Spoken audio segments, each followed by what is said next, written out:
예, 감사합니다. 예.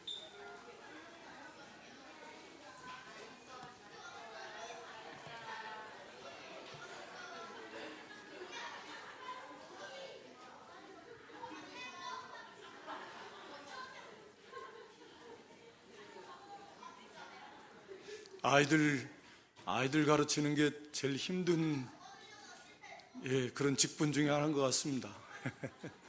하여튼 뭐 선생님들 위해서 좀 많이 항상 기도해 주시는 줄 아는데 많이 기도해 주시고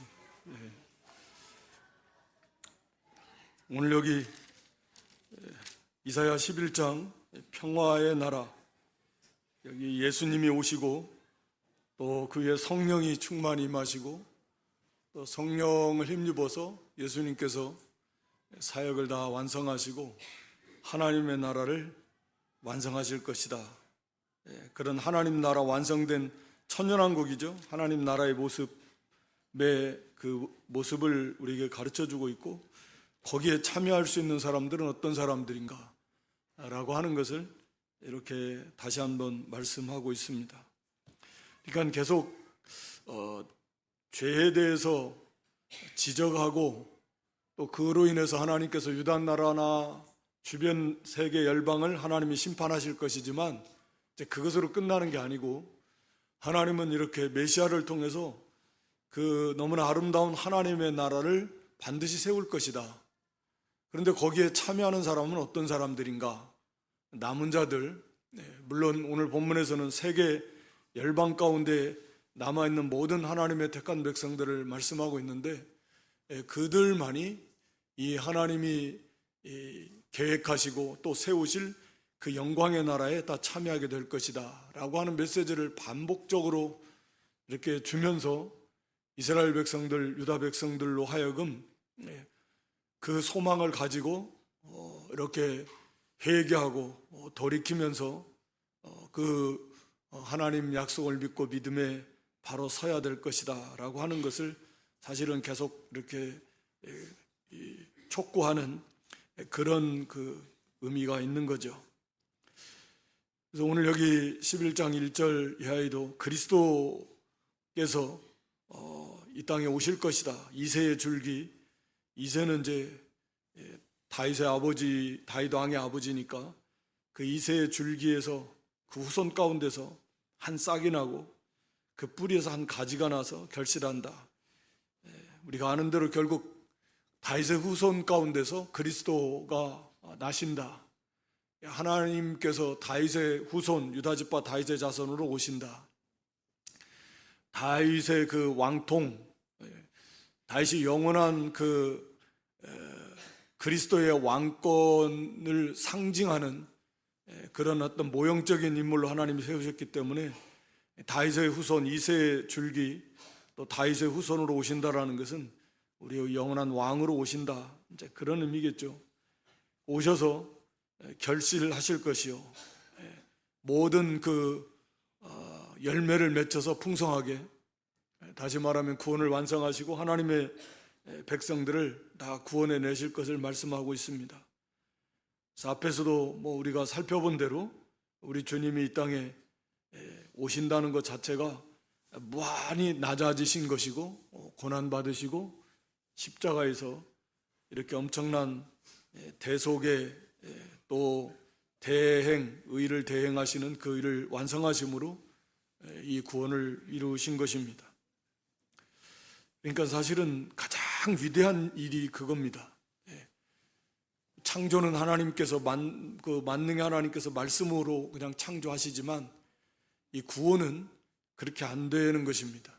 그러니까 이 구원의 문제는 우리는 너무 이게 크고 높아서 잘 이게 와닿지는 않지만 하나님께서 이렇게 우리가 아는 대로 하나님이 사람이 되시고 고난받으시고 죽으시고 그렇게 과정을 다 통해서 또 그거 가지고 이제 그 복음 가지고 전하고 성령님이 임하셔서 이렇게 해서 한 영혼 구원해내고 구원한 영혼을 또 성삼일체 하나님께서 양육하셔가지고 그리고 마침내 이제 하나님 나라에 데리고 가시고 완성시키시는 것입니다. 그러니까 알파 오메가이신 처음부터 시작부터 끝까지 계획부터 완성까지 하나님이 성삼일체 하나님 다 하시는데 그러니까 이 구원은 정말 우리는 이제 감각이 사실은 너무 없지만 너무나 크고 놀라운 이 구원의 세계다. 그러니까 하나님께서, 독생자께서 하나님이 사람 되시고 죽으시기까지 하실 수밖에 없는, 그렇게 해야만이 이 구원을 얻을 수 있는, 이게 바로 구원이다 라고 하는 걸 우리가 잊지 말고 자꾸 좀 이렇게 책임질 하시면서 그 구원의 영광을 좀 더 깊이 또 사모하면서 성령께서 자꾸 그걸 열어주실 것 같은데, 그래서 그 속에 있는 그 구원의 감사와 감격과 영광, 또 즐거움, 기쁨을 이제 12장 가서 나오지만 구원의 우물에서 이 물을 길듯이 그렇게 해야 됩니다. 그래서 계속 속에서 생수가 넘치고 기쁨이 더 넘치고 감사가 더 풍성해지고, 이게 이제 구원의 세계입니다. 하여튼 여기 2절에 보면 그 위에 그리스도 위에 성령께서, 여호와의 영, 성령을 나타내는 표현인데 여호와의 영, 물론 그리스도의 영이시기도 하고 여호와의 영이시다. 곧 지혜와 총명의 영, 모략과 재능의 영, 지식과 여호와를 경외하는 영, 여러 가지로 지금 이렇게 성령께서 하시는 사역, 성령 하나님이 어떠한 일을 하시는가 하는 것을 지금 이렇게 표현하고 있는 거잖아요. 그러니까 여호와의 영이시다. 이게 신비입니다. 성령이신데 또 여호와의 영이시고 또 그러면서 그리스도의 영이시고, 이게 삼위일체 하나님이세요. 그러니까 성령이 그 사람 안에 있는 건 여호와의 영, 여호와께서 계시는 거고 그리스도께서 계시는 것이고, 그러면서 또 성령께서 계시는 것입니다. 그러니까 이 여호와의 영이시고 그분은, 성령께서는 지혜와 총명의 영이시다. 지혜와 총명은 우리가 잘 아는 대로 지혜는 그것을 지식을 적용하는 면에 좀 초점을 둘 수 있을 것 같습니다. 영적인 지혜이고 하나님의 말씀을 이렇게 가장 지혜롭게 그걸 적용해서 이루어 나가는, 총명은 이렇게 분별하고, 그러니까 지혜와 총명은 모든 것을 바르게 분별하고 판단하고 또 그 가운데 하나님의 말씀을 바르게 잘 적용해서 하나님의 뜻을, 하나님의 나라를 세워나가도록 하시는, 최적으로 가장 적합하게 그 일을 하시는 분이 성령이시다. 그러니까 성령의 그 인도를 따라가는, 그건 지혜와 총명의 신이시고 영이시고, 모략과 재능은 이건 모략은 일종의 우리가 어떠한 일을 할 때 그 계획을 세우고 이를 어떻게 해야 될 것인가 하는 그런 면들을 가리키잖아요. 모사처럼, 책사. 그러니까 가장 뛰어나게 하나님의 일을 해나갈 때 어떻게 이것을 해나가야 될 것인가 라고 하는 그런 딱 경우에 맞게 합당하게 이러한 계획을 세우고, 이러한 면에 있어서도 성령께서 그런 모략의 영이시다. 그런 은혜를 주신다. 재능의 영은 능력을 나타내는 표현으로 보는데, 그것을 세우기만 하면 뭐하냐 이게. 그걸 이룰 수 있는 힘이 있어야지. 그게 능력. 성령께서 그런 능력 있게 하신다. 능력. 그리고 지식과 여호와를 경외하는 영, 경외하는 영이시다. 지식의 영, 진리의 영. 그러니까 하나님을 아는 지식, 가르쳐주고 깨닫게 하시고, 그리고 여호와를 경외하는 영이시다. 그러니까 하나님을 경외하도록 인도하시는 성령이시다, 그 말이죠. 우리가 이제 요한복음에도 예수님께서 친히 가르쳐 주신 대로 그 성령께서는 예수님께서 말한 거 다 생각나고 가르쳐 주시고, 그래서 예수님의 더 알게 하시고 하나님을 알게 하시고, 그러니까 하나님의 영광, 그리스도의 영광을 나타내게 하시는 분이 성령이십니다. 그러니까 성령의 인도를 받는 사람은 자기 영광을 나타낼 수가 없어요. 그러니까 하나님의 영광, 그리스도의 영광만 나타내는 사람이에요.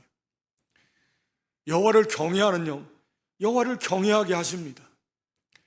경외라는 말이 좀 하여튼 한마디로 정의하기는 어렵지만 하나님을 경외하고, 구약적 개념은 하나님을 경외하는 것이고, 그것을 예수님께서 이제 표현하실 때 가장 큰 계명은 하나님 사랑입니다. 마음을 다하고 목숨을 다하고 뜻을 다하고 힘을 다해서 주 너의 하나님을 사랑하는 거예요. 이게 바로 하나님을 경외하는 것이다, 저는 그렇게 생각합니다. 왜냐하면 마음을 다하고 목숨을 다하고 뜻을 다하고 힘을 다해서 하나님을 사랑하는 거예요. 그것이 하나님께 마땅히 드려야 될, 하나님을 섬기는 그런 그 백성들의 모습입니다. 그래서 이 두려움이라고 하는 경외의 심의는 하나님의 그 존재 자체, 그러니까 유일한 신, 사람 앞에서도 막 권세자, 대단한 권세를, 왕은 그런 사람 앞에 가면 잘못한 거 없어도 위축되고 왠지 모르게 이렇게 떨리게 될 수밖에 없을 것입니다. 하물며 창조주 하나님 앞에, 그 거룩하신 하나님 앞에 어떤 인생이든 서게 되면 죄가 있느냐 없느냐 그 여부를 떠나서, 설사 우리가 의롭다함을 받았다 해도 그 창조주 하나님 앞에서 갖게 되는 그런 두려움이요. 왜냐하면 하나님께서 그렇게 위대하시기 때문에, 유일한 신이시기 때문에 측량할 수 없는 그런 높으신, 크신, 위대하신 그런 영광의 거룩하신 하나님이시기 때문에 그 하나님을, 그 신으로, 창조주 하나님으로 믿고 그분에 대해서 갖게 되는 자연스러운, 어떻게 보면 본능이라고 할 수 있는데 그런 두려움이고, 거기에서 나오는 섬김입니다. 왜? 이분은 하나님이시니까, 창조주시니까. 그분 앞에 지음받은 인생들이 하나님을 어떻게 섬겨야 되는가, 가장 기본이요. 그런 갖게 되는 두려움, 경외심 속에서 하나님을 섬기는 것입니다. 하나님의 이름에 합당하게 섬기는 거예요. 시편에 기록한 대로 그게 경외. 그러니까 가장 사랑하고 가장 존귀 여기고 가장 이렇게 가까이 하고 의지하고, 하여튼 그것이 하나님 이름에 합당하게 하나님을 섬기는 그런 경외의 모습일 것입니다.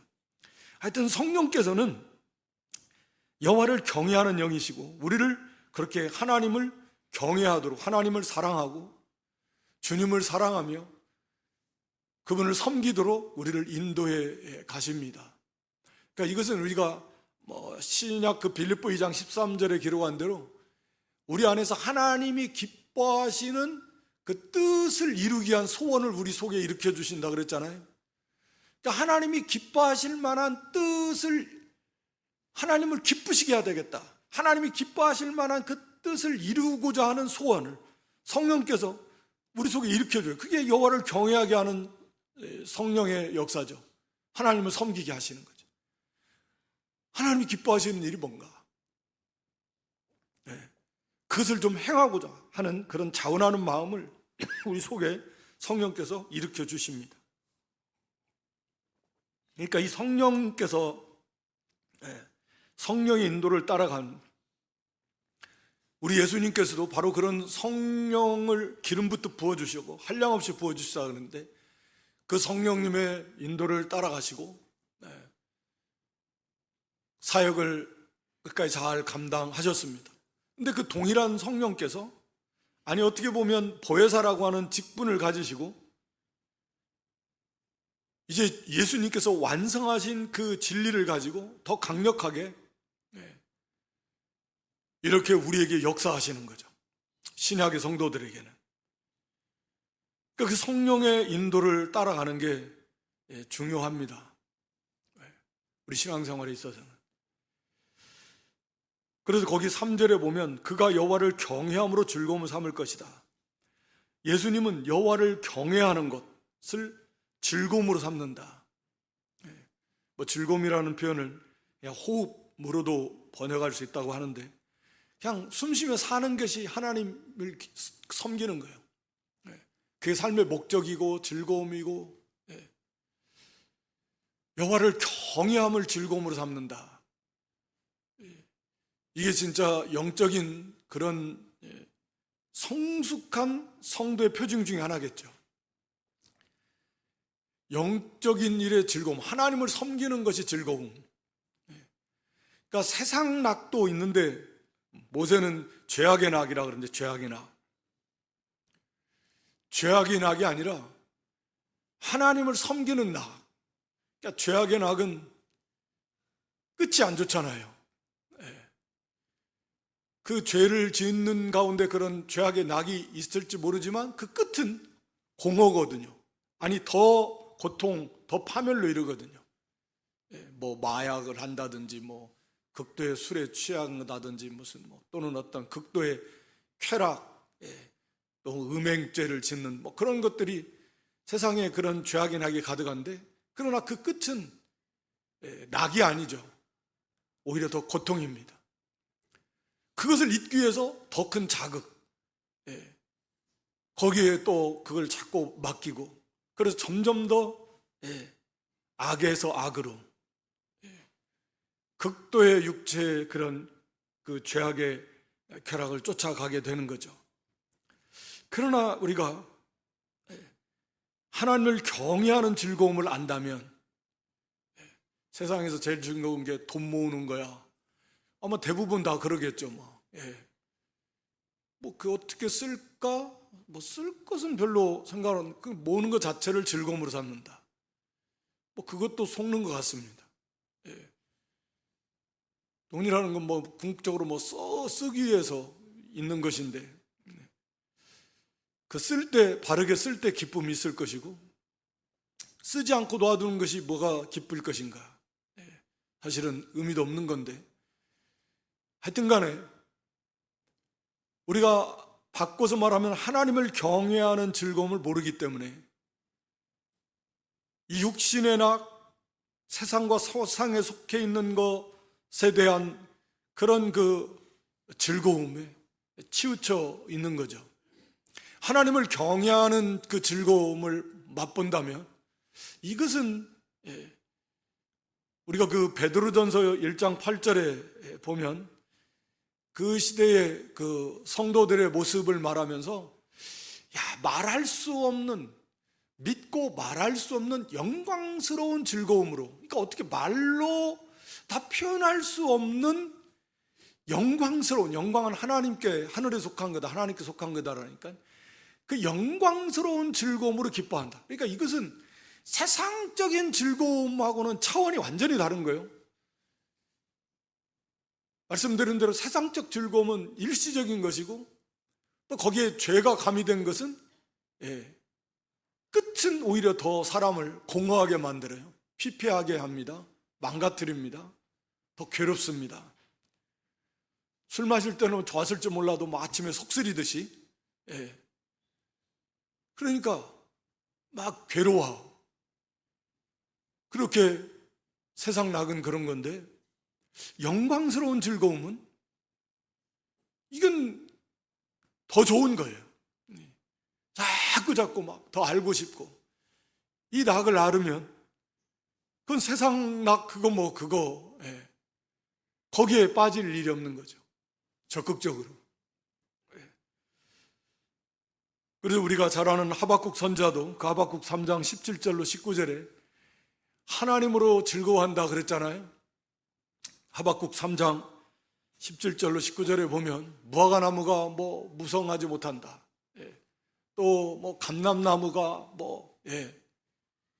19절부터 17절부터 보여주시면, 하여튼 감람나무가 열매를 맺지를 못하고, 소출이 없고 밭에도 식물이 없고, 그렇게 없다. 우리에도 양도 없고 외양간에 소도 없고 다 없다. 아무것도 없어요. 그러면 낙심해. 이건 이 의미가, 이게 아무것도 없으니까 허전하잖아요. 통장이 다 비어가 버렸다. 통장이 제로다, 제로. 마이너스다, 마이너스. 삶에 낙이 없다, 낙이 없어. 그런데 그런 환경을 만나도 난 여호와로 말미암아 즐거워한다. 나의 구원 하나님을 기뻐할 것이다. 육신의 것이 육신에 속한 것이 다 없어져도 오히려 하나님으로 즐거워하는 세계, 이게 아는 세계거든요. 그 즐거움을.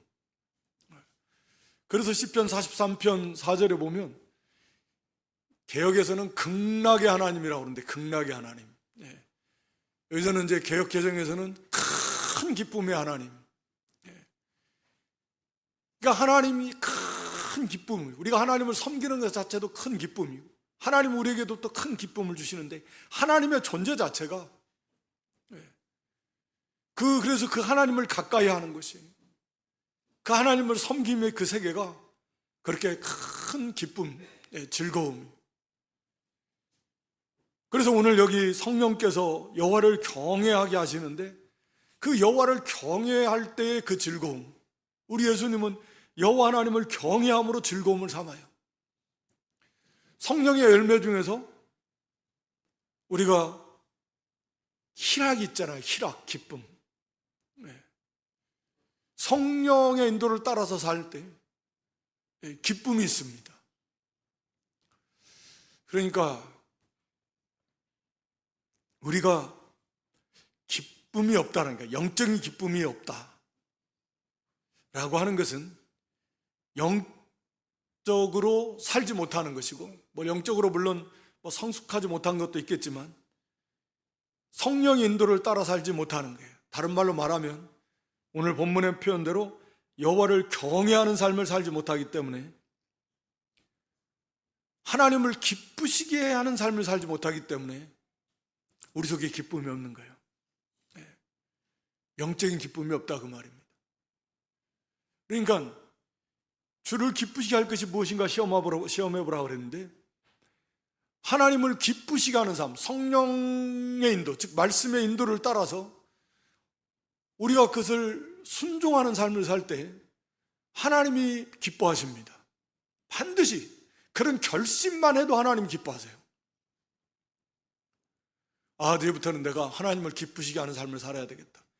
내 이제 삶의 목표는 오직 하나님 영광이고 하나님 기쁘시게 하는, 진실로 그렇게 각오하고 결단하면 벌써 그 속에 기쁨이 있습니다. 왜요? 하나님이 기뻐하시니까. 하나님이 기쁘시게 할 때 우리도 그 안에서, 성령 안에서, 주 안에서 그 영적인 기쁨이 있어요. 반드시 있습니다. 그러니까 우리가 영적인 기쁨과 즐거움을 누리지 못한다는 것은 그만큼 영적으로 살지 못한다. 즉 성령의 인도를 따라 살지 못한다. 말씀대로 순종하는 삶을 살지 않다. 100%는 아니래도 그렇게 삶을 살 때는 기쁨이 있고 즐거움이 있고 평화가 있고 담대함이 있고 자유가 있습니다. 근데 그것을 맛보면 알면 알수록 자꾸 그게 즐거운 것이고, 그 세계인지, 그래서 이 세상 낙보다, 죄악의 낙보다 그런 영적인 즐거움이 비교할 수 없이 크고, 그래서 자꾸 그 즐거움을 맛보면서 기뻐하고 즐거워하면서 우리가 살아갈 수 있게 되는 것이죠. 근데 그게 안 되니까 이 머리로는 아는데 실제로 내 마음에 기쁨이 없다. 그것은 간단한 것입니다. 그 성령의 인도를 따라 살지 않기 때문에, 하나님을 기쁘시게 하는 삶에서 실패하고 있기 때문에, 다른 말로 말하면 죄의 가운데 있기 때문에 죄를 짓고 돌아가고 하나님 말씀을 떠나 살고 있고, 거기에 무슨 영적인 즐거움이 있겠는가?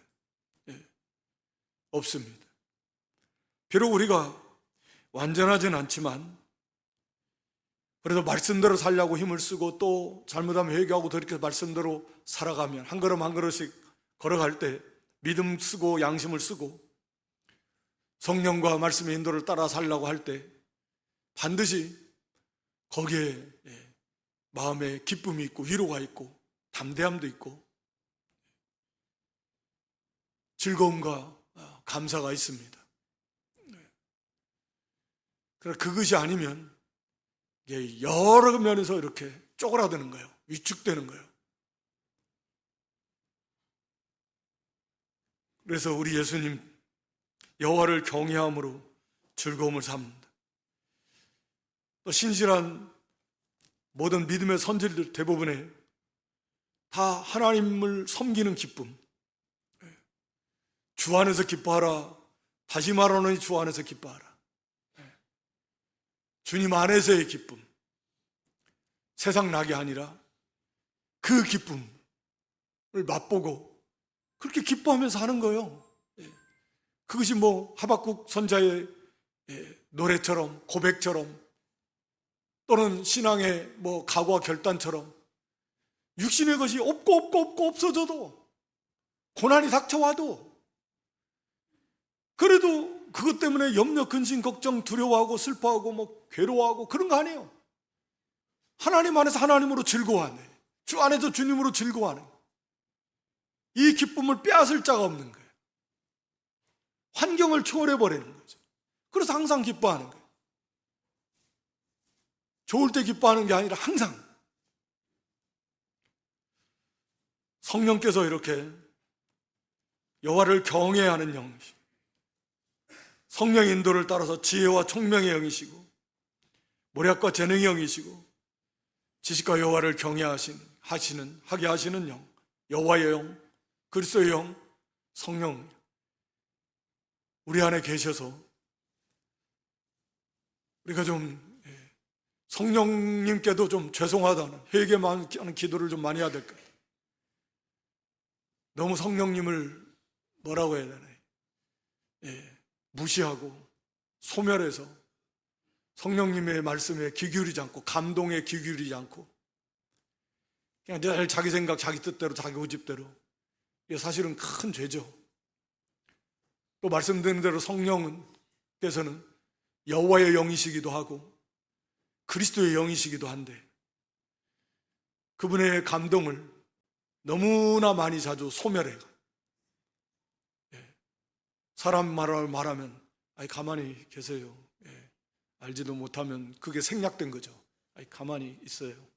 내가 알아서 한다. 막 이런 거예요. 그러니 이게 얼마나 참 잘못된, 얼마나 큰 그런 죄겠습니까? 그러니까 그런 것도 좀 많이 찾아서 얘기해요.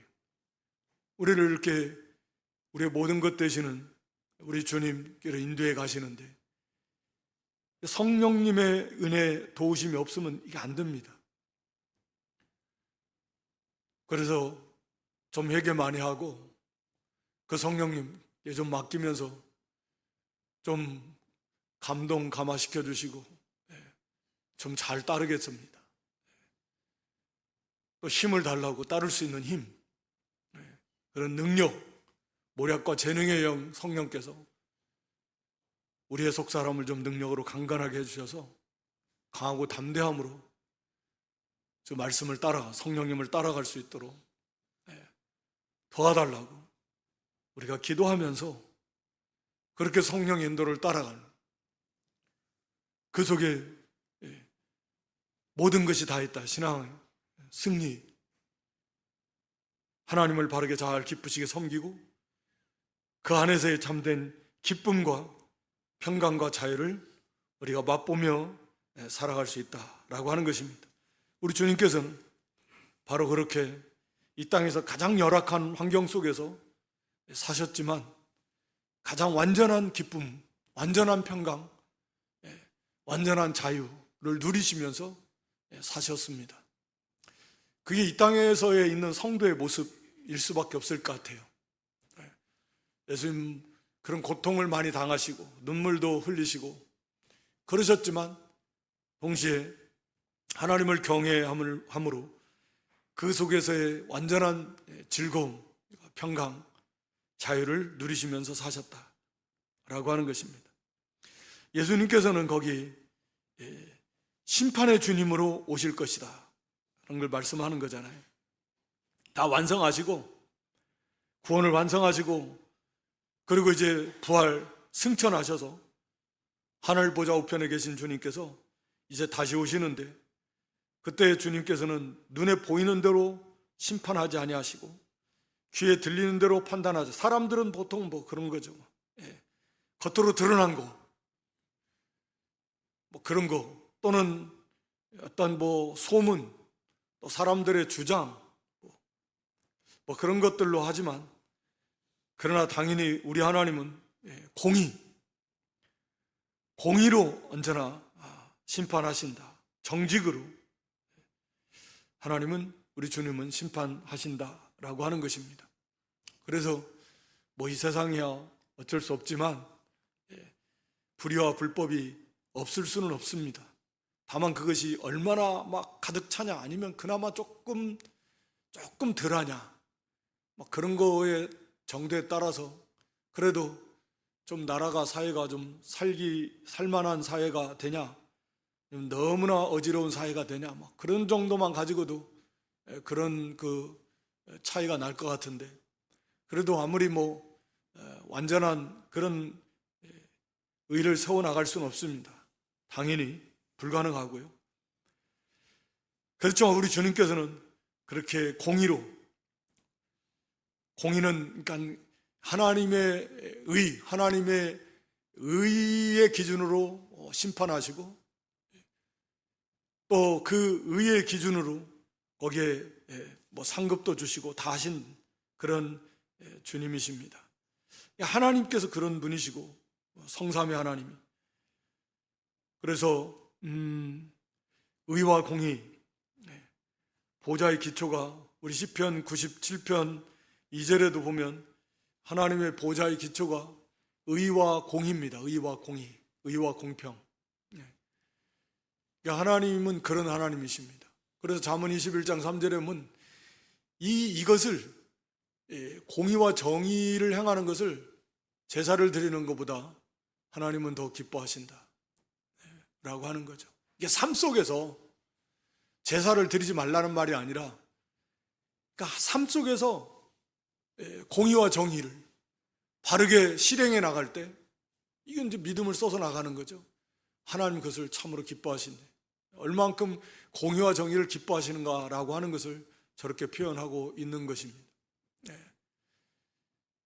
언제나 우리가, 그래서 하나님은 그렇게, 우리는 연약해서 우리가 무슨 심판자의 위치에 있는 것도 아니니까 라고 그렇게 생각할지 모르지만, 우리가 하나님 앞에서 항상 그렇게 생각을 해야 됩니다. 뭐 내 가족이라 그래가지고 팔은 안으로 굽는다 해가지고 거기에 대해서는 잣대가 그냥 대충 하고, 다른 사람에 대해서는 막 날카롭게 하고, 그 하나님 보실 때 그게 공평한가? 공의와 정의에 해당이 되는가? 그럴 수 없는 거죠. 벌써 그런 마음을 먹고 나가면 그 하나님 기뻐하실 수가 없는 것입니다. 그건 나 자신부터 누가 됐든지 간에 그건 옳은 건 옳고 아닌 건 아니고, 그래야 벌써 그런 중심이 될 때 하나님 기뻐하시는 거지. 그걸 적용을 갖다가 막 고무줄처럼 유전무죄고 무전유죄고 막 이런 식으로 해버리니까 억울한 사람들이 많고, 세상에도 그걸 신뢰하지도 않고, 그것이 더 이제 커지면 이게 극도의 혼란이 되는 거죠. 그러니까 이런 개인의 삶 속에서부터 우리는 그렇게 세워나가야 됩니다. 그러니까 뭐 나하고 가까운 사람이니까 뭐 이것이 벌써 잘못된 거예요. 가까운 건 가까운 거지만 옳은 건 옳고 아닌 건 아니다. 그렇게 나가야지. 근데 그렇게 나가면 조금 뭐라고 해야 되나, 가까이 할 사람이 별로 없을 수도 있을 수 있겠지만, 또 그게 중심이 그건 아니니까 다 자기 편 들어줘야 다 좋아하고, 그래야 다 좋아할 거 아닙니까? 그건 하나님 나라의 모습이 아니다.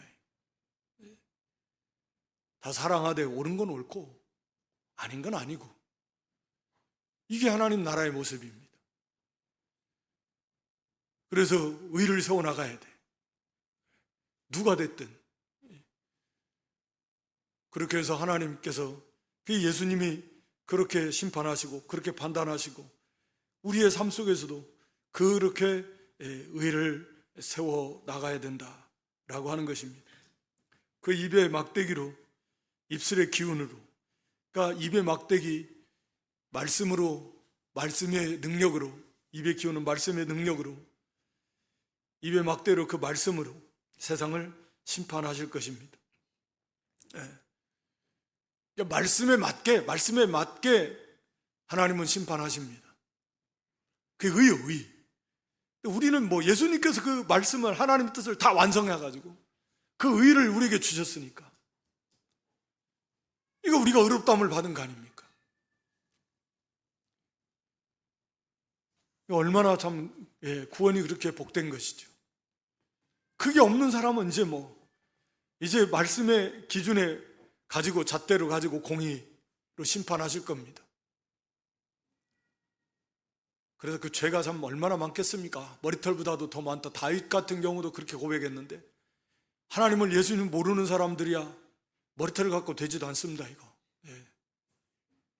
너무너무 죄가 많아서 태어날 때부터 그거 어떻게 그걸 감당합니까?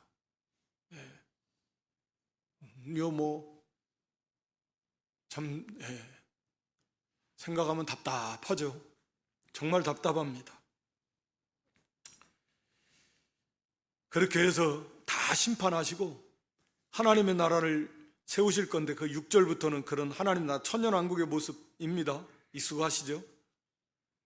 그래서 완전한 평화, 이리가 어린 양과 함께, 표범이 어린 염소와 함께, 송아지와 사자가 함께, 이런 거예요. 어린 아이가 무슨 암소와 곰이 함께, 있을 수 없는 거죠. 지금은 다 잡아먹히는 거지. 그렇지만 이 회복된 하나님의 나라에서는 다시는 죽이고 죽는 이런 거 없어요. 그러니까 애초에 처음 사람이 타락하기 전에는 에덴 동산에서는 그런 모습이겠죠. 거기서 무슨 이리가 잡아먹고 그런 게 어디 있겠습니까? 없어요. 우리가 창세기도 보면 그때 다 소들도 풀을 먹어요. 사자도 풀을 먹어요. 오늘 여기 7절에 가서도 그러잖아요. 사자가 소처럼 그때는 다 풀을 먹었어요. 맹수들도 우리가 창세기에 보면. 이제 이게 나중에 죄가 들어오고 타락하고 나서 그게 잡아먹는 거죠. 죽음이 들어온 거죠. 약육강식이 된 거죠. 그러니까 어린아이가 독사 넣어도 장난해도 해가 없어요. 극도의 독사의 독, 거기 굴에다가 손을 넣고 어린아이가, 젖된 아이가, 이제 갓난아이가 장난해도 이렇게 생각만 해도 조금 안 좋은데, 그때 가서는 뱀도 그렇게 안 징그러울 것 같아요. 왜? 죄가 없는 세상이니까. 징그러운 게 어디 있겠습니까? 지금이야 사탄의 아주 도구로 쓰임받은 뱀이기 때문에 보기만 해도 끔찍하고 징그러운데, 근데 이제 그때는 그런 죄 요소들이 다 없어지면 그렇게 징그러울 리가 없죠. 왜 징그럽겠습니까? 하여튼 정말 죄가 없는 완전한 그런 평화의 나라. 그래서 거기 9절에 거룩한 자 모든 것은 해됨도 없고 상함도 없다. 여호와를 아는 지식이 온 땅에 충만해서 하나님이 어떤 분이신가를 바로 알게 될 것이고, 그 하나님을 바르게 섬기는 그 완전한 하나님 나라의 모습을 그려주고 있습니다. 이게 얼마나 좋겠어요. 거기에 무슨 싸움 있고 다툼 없습니다. 사랑만이 충만한 거죠. 사랑, 거룩, 생명이 충만해서 생명력이, 피곤한 것이 어디 있습니까?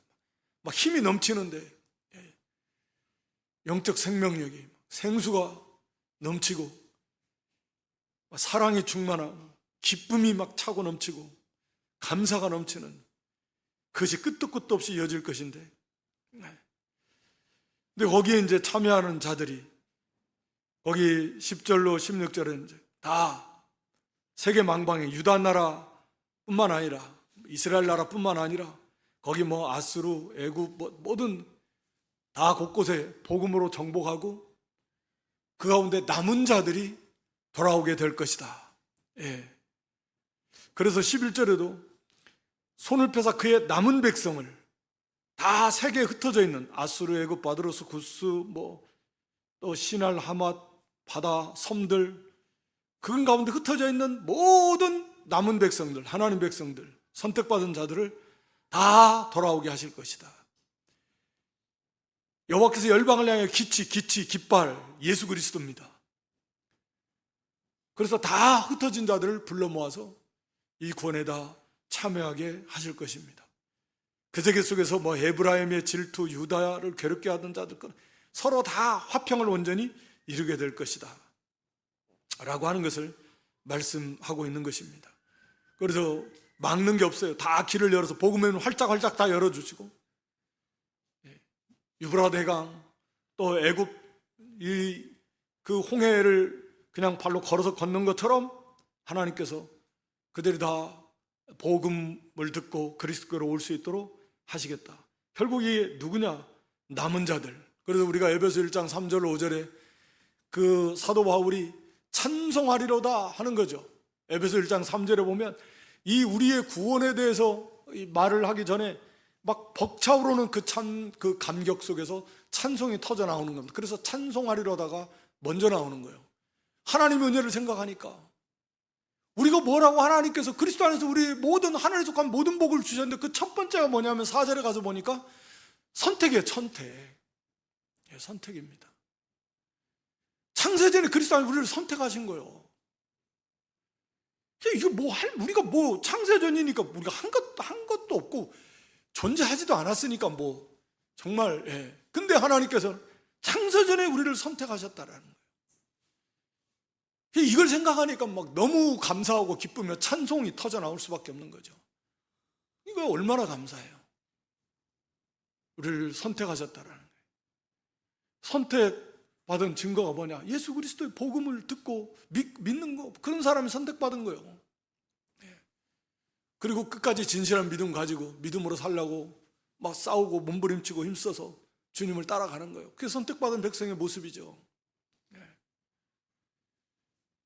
이런 자들만이 이게 남은 자들이에요. 그러니까 다 환란이 오고 핍박이 오고 흩어지고 도망가고 해도 그래서 남아있는 진실한 하나님 백성들, 이들은 다 이 영광에 여기에 참여하게 될 것이다. 오늘 여기 그리스도께서 성령의 충만함을 입으셔서 사역을 감당하신 좀 성령의 역사를 말씀드리면서 우리가 좀 그리스도를 하나님을 경외함으로 즐거움을 삼으셨던 예수님처럼 우리도 하나님을 섬기는 것으로 예수님을 섬기는 그 기쁨, 그것이 세상 죄악의 낙과는 비교할 수 없는, 우리가 그것을 너무 모르니까 세상과 세상에 속한 그 낙에 빠지고 치우치고 그 즐거움을 맛보지 못하고 누리지 못하고 살아가고 있는 우리의 모습들은 아닌가 하는 것들을 좀 점검하시면서 우리가 하나님을 기쁘시게 섬길 때, 성령의 인도를 따라 말씀을 따라 살 때 우리 속에 그 하늘의 주 안에서의 기쁨이 반드시 있게 된다. 자유가 있고 평강이 있고 위로가 있고 담대함이 있고, 그렇게 우리도 적극적으로 주 안에서 성령의 인도를 따라서 또 회개 많이 하고 우리 성령님을 너무 많이 우리가 무시하고 감동을 소멸하고 그렇게 자기 뜻대로 했던 것들을 좀 회개하면서 기도하고 도우심을, 은혜를 구하고 그 능력을 힘입어서 우리도 성령의 인도를 따라서 그렇게 말씀을 순종하는, 그래서 하나님을 섬기는 그 극락의 큰 기쁨의 하나님, 영광스러운 즐거움으로 기뻐하는 그런 기쁨을 좀 회복할 수 있기를 주님의 이름으로 축원합니다. 기도하겠습니다. 하나님 아버지, 영광의 주님이 오셔서 이렇게 말할 수 없는 고난 다 받으시고 다 이루시고 부활 승천하셔서 지금 하늘 보좌 우편에서 지금도 우리를 위해서 기도하시며 우리를 구원하시고 양육해 가시는 이 놀라우신 은혜와 사랑을 진실로 고맙고 감사합니다. 이제 우리 주님 다시 오실 때 이제 그 공의와 정의로 말씀으로 세상을 심판하신다 그랬습니다. 완전한 평화의 나라, 영광의 나라, 그 아름다운 생명이 충만한 나라, 거기에 참여할 인생은 남은 자, 하나님께서 창세전에 선택하신 그들만이 여기에 참여할 수 있다 그랬습니다. 저희가 무엇이 간데 우리를 창세전에 선택하셔서 하늘에서 간 모든 복을 우리에게 다 쏟아부어 주시고 받아 누리게 해주신 그 하나님, 우리 주님, 성령님의 은혜와 사랑을 좀 더 깊이 깨달아서 우리도 마음과 뜻과 정성을 다해서 성령과 말씀의 인도를 따라서 하나님을 기쁘시게 섬기고 하나님을 섬기는 것을 우리의 기쁨으로, 즐거움으로 삼아 나갈 수 있는, 그래서 하나님을 영화롭게 해드릴 수 있는 저희의 믿음들이 되게 해 주시옵소서. 예수님의 이름으로 기도드리옵나이다. 아멘.